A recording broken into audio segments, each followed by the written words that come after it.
Hello दोस्तों, कैसे हैं आप सभी लोग। आशा है आप लोग बहुत अच्छे होंगे, काफ़ी खुश होंगे, प्रसन्न होंगे, आनंदित होंगे, जीवन में कुछ बेहतर करने के लिए उत्साहित होंगे। दोस्तों, आप लोग का स्वागत है आपके अपने ही चैनल ज्ञान मंत्र में, जहां हम लोग करते हैं कुछ ज्ञान की बातें। दोस्तों, ब्रह्मांड में दो प्रकार की ऊर्जा है।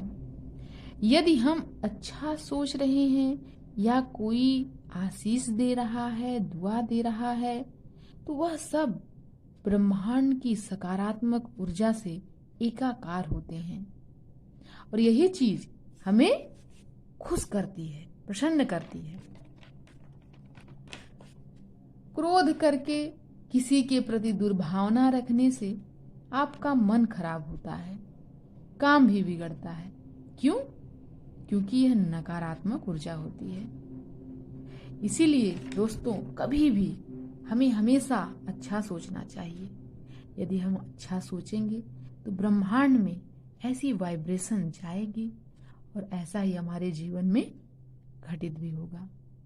का मतलब, यदि हम अच्छा सोचते हैं तो हमारे साथ अच्छा होगा, और यदि हम बुरा सोचते हैं तो उसका प्रभाव हमारे जीवन पर बुरा पड़ सकता है। तो इसलिए हम यह आज से संकल्प लेते हैं कि हम जो भी सोचेंगे अच्छा ही सोचेंगे। तो चलिए दोस्तों, इन्हीं सब बातों के साथ हम लोग स्टार्ट करते हैं आज की स्टडी। और इसके पहले हम लोगों ने पढ़ा था 20 क्वेश्चन, पाषाण काल से 20 क्वेश्चन हम लोगों ने पढ़ा था। और आज हम लोग 20 के आगे 21 क्वेश्चन नंबर 21 से हम लोग आज स्टार्ट करेंगे। चलिए स्टार्ट करते हैं। नर्मदा टोली का उत्खनन किसने किया था? क्वेश्चन नंबर 21 है कि नर्मदा टोली का उत्खनन किसने किया था? तो इसका आंसर है HD सांकलिया ने किया था। और HD सांकलिया, इसको कैसे याद करें, इसका ट्रिक भी बना हुआ है कि जैसे टोली, टोली शब्द यहाँ पर हमें मिल रहा है, तो टोली शब्द से किसी के संकलन का एक भाव उत्पन्न होता है। तो टोली में संकलन होता है, किसका संकलन होता है? कुछ लोगों का संकलन होता है। तो इसलिए ये क्वेश्चन एकदम इजी हो गया है कि नर्मदा टोली का उत्खनन किसने किया, तो तुरंत याद आ जाएगा कि टोली में संकलन होता है, तो HD सांकलिया। तो मुझे लगता है ये क्वेश्चन अब कभी नहीं भूलेगा। चलिए इसकी व्याख्या देखते हैं। नर्मदा टोली मध्य प्रदेश का उत्खनन दक्कन कॉलेज पूना के प्रोफेसर HD सांकलिया ने कराया था। यह स्थल इस महाद्वीप का सबसे विस्तृत उत्खनित ताम्र पाषाणिक ग्राम स्थल है, जिसकी तिथि ईसा पूर्व 1600 से 1300 के मध्य निर्धारित की गई है। तो कहने का मतलब ये है कि इसमें कई क्वेश्चन हमें मिल जा रहे हैं। पहली बात तो नर्मदा टोली कहाँ है, तो यह मध्य प्रदेश में है। नर्मदा टोली मध्य प्रदेश में स्थित है। और क्या क्वेश्चन है कि सबसे विस्तृत उत्खनित यह ताम्र पाषाणिक ग्राम स्थल है। ठीक, तो नर्मदा टोली जो है यह मध्य प्रदेश में है और यह ताम्र पाषाणिक स्थल है, और यह ग्राम स्थल, यह नगरीय स्थल नहीं है, यह ग्राम स्थल है। ये भी महत्वपूर्ण है। और साथ ही साथ यह 1600 से 1300 के मध्य निर्धारित की गई है। नेक्स्ट क्वेश्चन, नर्मदा टोली किस राज्य में स्थित है? तो यह क्वेश्चन तो हम लोगों ने व्याख्या में ही देख लिया है। तो नर्मदा टोली मध्य प्रदेश में स्थित है, इसका आंसर हो गया। नेक्स्ट क्वेश्चन, क्वेश्चन नंबर 23, बृहद पाषाण स्मारकों की पहचान की गई है। तो इनकी पहचान की गई है मृतक को दफनाने के स्थान के रूप में। तो मृतक को दफनाने के स्थान के रूप में बृहद पाषाण स्मारक की पहचान की गई। इसका मतलब क्या है? इसका मतलब ये है कि प्राचीन काल में जो बड़े बड़े पत्थर होते थे, उनसे ही मृतकों को क्या किया जाता था? दबा दिया जाता था। तो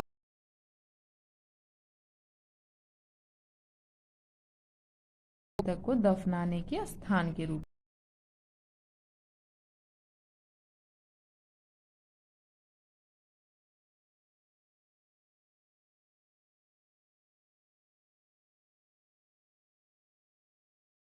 दक्षिण भारत में शवों को विभिन्न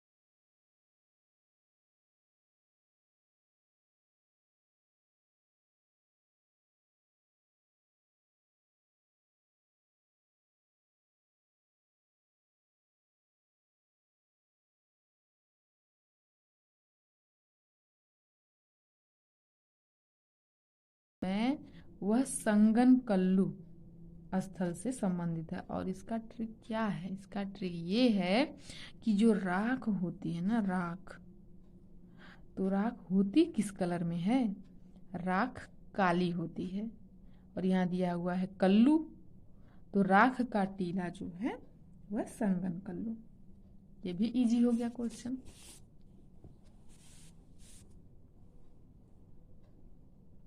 क्वेश्चन नंबर 25। क्वेश्चन नंबर 25 देखते हैं। इसकी व्याख्या भी देख लेते हैं। कर्नाटक में मैसूर के पास वेल्लारी जनपद में स्थित संगन कल्लू नामक नवपाषाणकालीन पुरास्थल से राख के टीले प्राप्त हुए हैं। इसका मतलब ये है कि संगन कल्लू जो है वह नवपाषाणकालीन स्थल है। ये बहुत महत्वपूर्ण चीज पता चल गई हम लोग को। संगन कल्लू नवपाषाणकालीन स्थल है, यहाँ से राख का टीला मिला हुआ है और यह कर्नाटक में पड़ता है। 3 बातें पता चल गई हम लोग को। Next question, question number 25। Bhimbetka किसके लिए प्रसिद्ध है?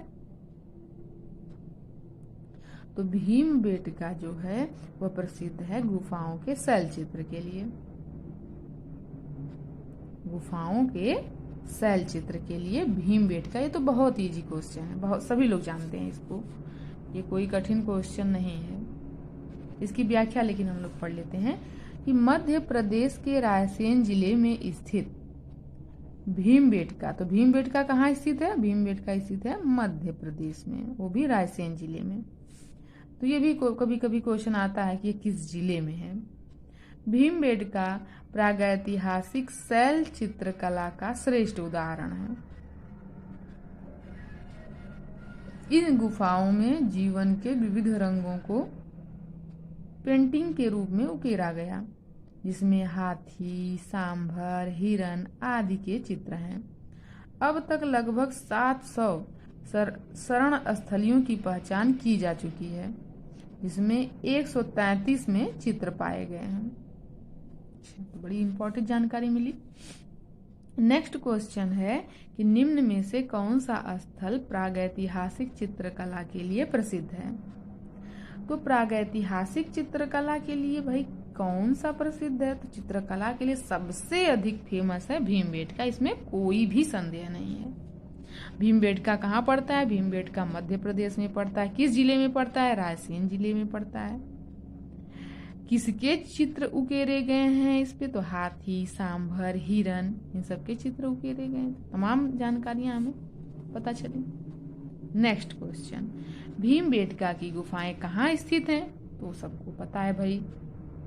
तो यहाँ पर मध्य प्रदेश नहीं दिया है, यहाँ पर दिया है जिला, और जिला हम लोग पढ़ चुके हैं, वह जिला है रायसेन। तो इजी क्वेश्चन हो गया। Question number 28। भारत में किस शिलाश्रय से सर्वाधिक चित्र प्राप्त हुए हैं? कोई संदेह नहीं, भीमबेटका से प्राप्त हुए हैं। कई बार पढ़ चुके हैं हम लोग। चलिए नेक्स्ट क्वेश्चन नंबर 29, एकदम एंजॉय करके पढ़ना है, कोई टेंशन नहीं लेना है, ट्रिक के माध्यम से इजी वे में पढ़ते जाना है। क्वेश्चन नंबर 29 है कि निम्नलिखित में से किस भारतीय पुरातत्ववेत्ता ने पहली बार भीमबेटका गुफा को देखा और उसके शैल चित्रों के प्रागैतिहासिक महत्व को खोजा?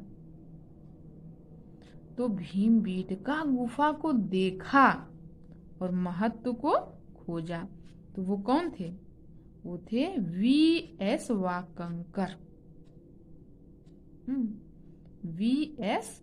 वाकंकर जो हैं वह भीमबेटका गुफा को देखे थे और उसके महत्व को खोजा था उन्होंने। भीम,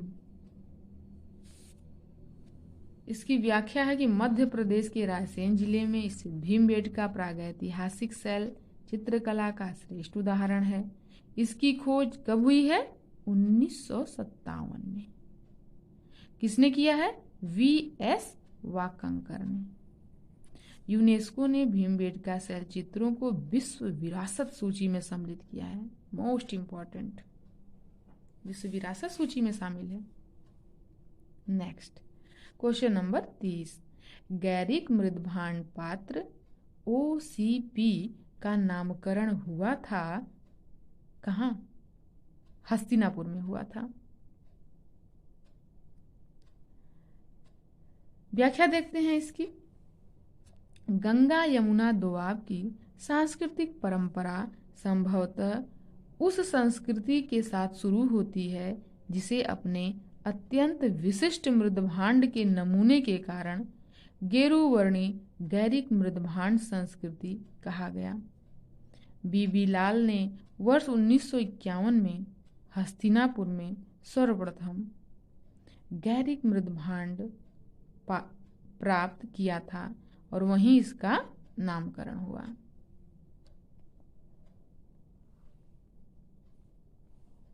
नेक्स्ट क्वेश्चन, ताम्राश्म काल में महाराष्ट्र के लोग मृतकों को घर के फर्श के नीचे किस तरह रखकर दफनाते थे? तो ताम्रपाषाण काल में लोग मृतकों को अपने घर के फर्श के नीचे ही दफना देते थे। ये कैसा वो था, तरीका था मृतकों को दबाने का कि घर में ही उसको कर रहे हैं? ये तो सुनने में बड़ा अटपटा लगता है, लेकिन उस समय का यही नियम था। और तो दिशा पूछा है इसमें, तो दिशा जो है उत्तर से दक्षिण की ओर दफनाते थे। इसकी व्याख्या देखते हैं। महाराष्ट्र की ताम्रपाषाणकालीन संस्कृति, जोरवे संस्कृति जिसे कहते थे, के नेवासा, दैमाबाद, कौठे, चंदौली, इनामगांव आदि पुरा स्थलों में घरों से मृतकों को अस्थि कलश में रखकर उत्तर से दक्षिण स्थित में घरों के फर्श के नीचे दफनाए जाने के साक्ष्य मिले हैं।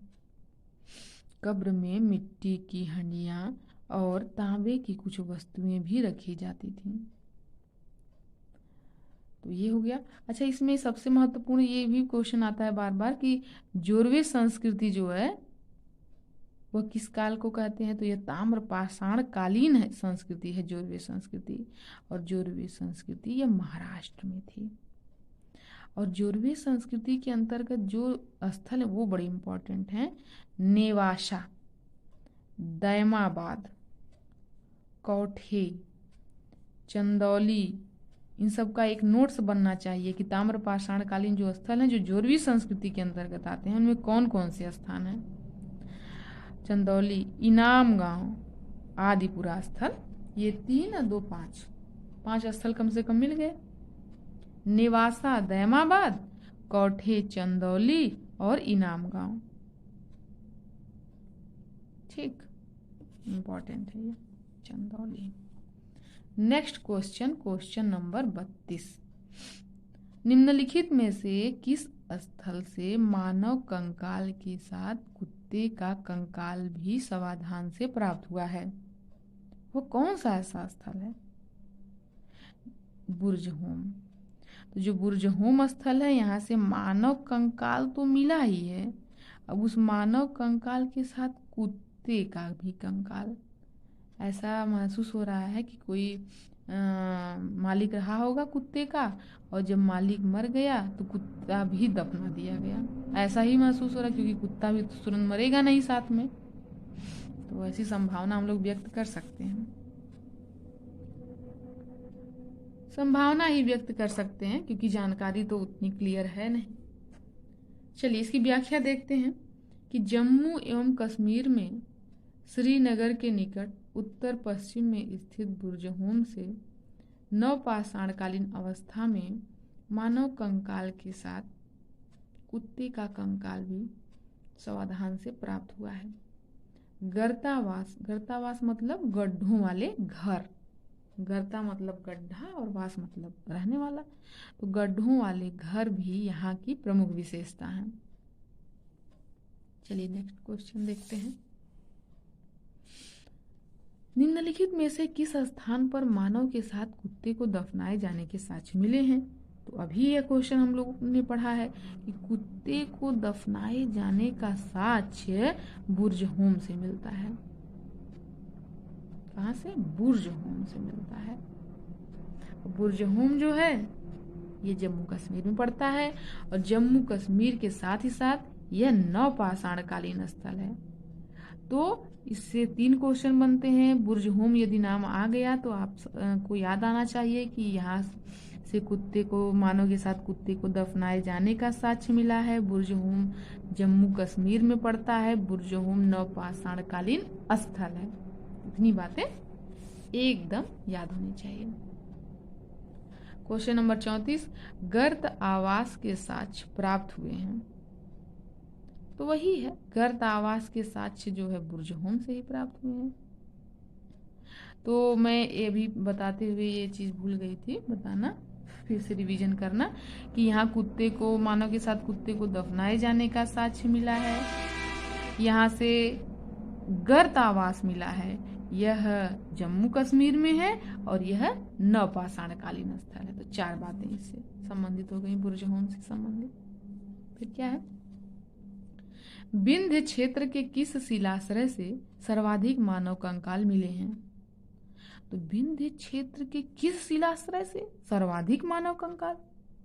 तो मिला है लेखहिया से। लेखहिया से जो है सर्वाधिक मानव कंकाल मिला है, और यह विंध्य क्षेत्र से मिला है, लेखहिया। इसकी व्याख्या देखते हैं। Doctor J.N. पांडे की पुस्तक पुरातत्व विमर्श के अनुसार विंध्य क्षेत्र के लेखहिया के शिलाश्रय संख्या 1 से मध्य पाषाणिक लघु पाषाण उपकरणों के अतिरिक्त 17 मानव कंकाल प्राप्त हुए हैं, जिनमें से कुछ सुरक्षित हालत में हैं तथा अधिकांश छद विक्षत अवस्था में प्राप्त हुए हैं। अमेरिका के ओरेगॉन विश्वविद्यालय के जॉन और लुकास के अनुसार लेखहिया में कुल 27 मानव कंकाल की अस्थियां मिली हैं। अच्छा, ये क्या भाई? ये तो है कथन और कारण। तो दिया है कि विंध्य क्षेत्र के पाषाण युगीन लोगों ने नूतन भूतल काल के अंत में गंगा घाटी में प्रव्रजन किया। कारण क्या है कि जलवायु परिवर्तन के कारण इस काल में शुष्कता का चरण था। ये दोनों ही बातें सही हैं, दोनों ही बातें सही हैं, और यह कथन और कारण भी सही है। दिया है कि विंध्य क्षेत्र के पाषाण युगीन लोगों ने नूतन भूतल काल के अंत में गंगा घाटी में, कहां पर? गंगा घाटी में प्रव्रजन मने वहां चले गए। तो कह रहे कारण क्या था, और ये कथन कारण का जो होता है प्रश्न, इसको हम लोग कैसे हल करते हैं? जैसे ये कथन हमने पढ़ लिया, इसके बाद हम लोग क्योंकि लगाएंगे। जब क्योंकि का आंसर हमें मिल जाता है तो इसका मतलब जो है कथन कारण दोनों सही है, दोनों सही है, सही व्याख्या भी है। और यदि हमें इसका आंसर नहीं मिलता है क्योंकि लगाने पर, और ये भी सही है, तो आप कहेंगे कि दोनों सही है लेकिन व्याख्या सही है। ऐसे होता है।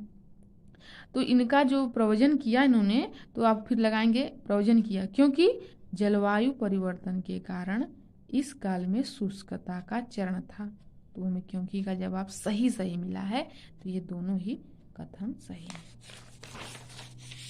चलिए अब है हम लोग इसकी व्याख्या भी पढ़ लेते हैं थोड़ा सा। तो जी.आर. शर्मा ने सराय नाहर राय में खुदाई के बाद यह अवधारणा दी कि नूतन भूतल काल के अंत में सूखे के कारण विंध्यन क्षेत्र में भोजन की कमी के कारण लोगों ने गंगा घाटी क्षेत्र में प्रवास किया था। व्याख्या अब है कि भारतीय पुरातत्व सर्वेक्षण निम्नलिखित विभागों में से किसका संलग्न कार्यालय है।